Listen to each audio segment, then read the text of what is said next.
Welcome to our Sunday evening video for the 12th of June, 2022 from Park Street Christian Church in El Dorado Springs, Missouri. Pastor Steve Altide.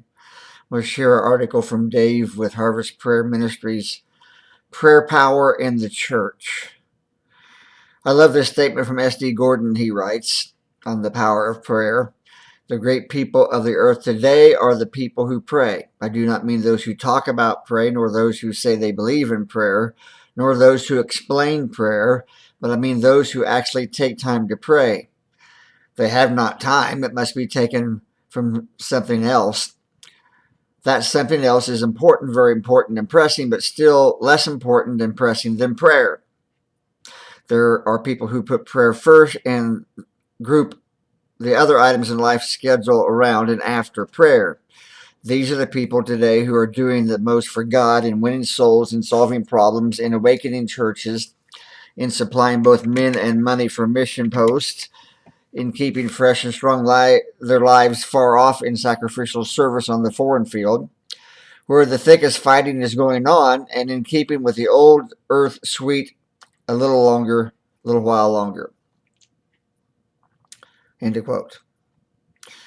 And Dave writes, I do not doubt that there is still spiritual power in the church today. Lives are being transformed by the preaching of the gospel. The church is still being used by God today to make a difference, but there is so much more that could be happening. When we look at the first believers in Jerusalem, the difference in levels of power is obvious. It comes down to a biblical principle written by James, the brother of Jesus. You do not have because you do not ask God. James 4:2.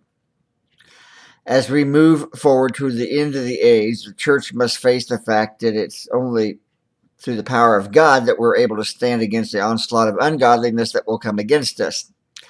As important as our words are by themselves, they are and will be insufficient.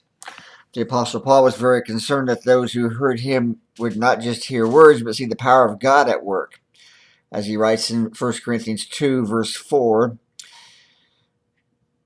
my message and my preaching were not with wise and persuasive words, but with a demonstration of the Spirit's power. When the church begins to pray, we will once again see that demonstration of the Spirit's power. God shapes the world by prayer. The more prayer there is in the world, the better the world will be, and the mightier the forces against evil. So writes E.M. Bounds. Well, God bless you as you pray for other believers all over the world and for revival in America that is so desperately needed. Our power is in prayer.